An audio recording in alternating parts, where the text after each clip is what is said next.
What's up? Brett Garamella, the Drone Pilot Pro here. There are 5 very good reasons why we will see the DJI Mavic 3 in early 2020.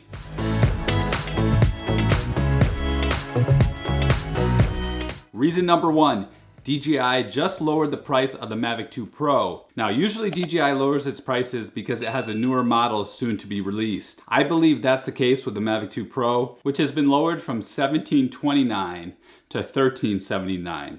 And the Mavic 2 Pro with the smart controller has gone down from $2,199 to $1,779. Now, reason number 2, the DJI Fly app is here. I believe it will replace the DJI Go 4 app, and here's why. When I go into the DJI Fly app, I click on the icon in the upper right hand corner.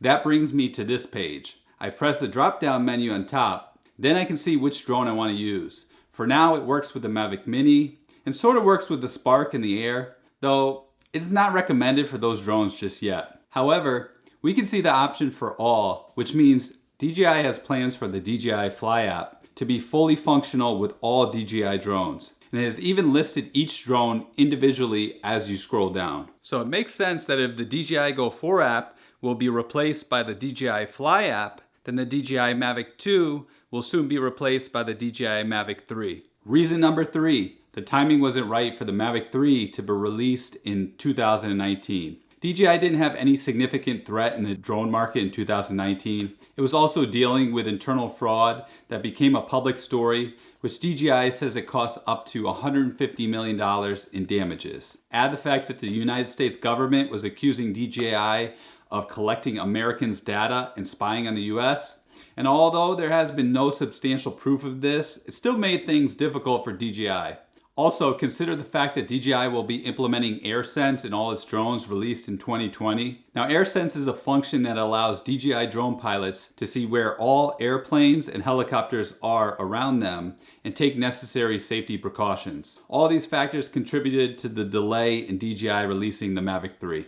Reason number 4, the Skydio 2 is a legitimate threat to DJI. It has the world's best autonomous flying technology.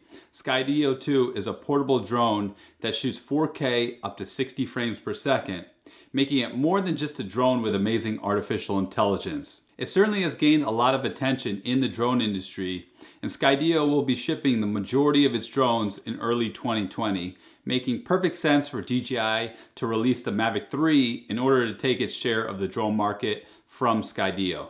Reason number 5, there's an Ambarella processor inside the DJI Mavic Mini. Sounds like Garamella.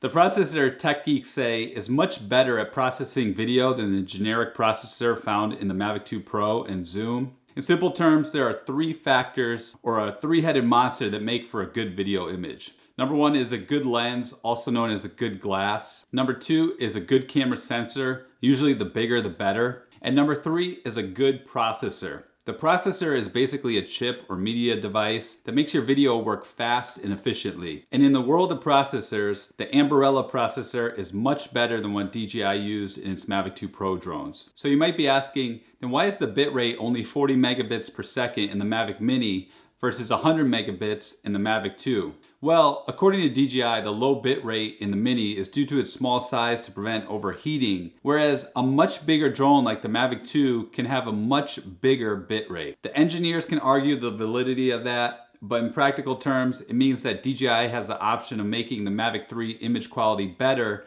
than the Mavic 2 by just replacing the processor alone. Now I'm going to give you a bonus reason. The Mavic 2 Pro has its limitations with its video. It only shoots 4K up to 30 frames per second, not 4K up to 60 frames per second like other portable drones such as the Autel Evo and Skydio 2. It also is very soft on the corners and edges of the frame despite having rather good quality in the center of the frame. This is my biggest complaint with the Mavic 2 Pro video, which gets much worse in low light despite having a Hasselblad camera with a 1-inch sensor. In fact, I tend to like the image quality and colors out of my Phantom 4 Pro a little more than my Mavic 2 Pro, despite being a much older drone. Now, I know a lot of professional drone pilots and filmmakers who agree with me on this and definitely would like to see either a Mavic 3 or an Inspire 3, or in an ideal world, both.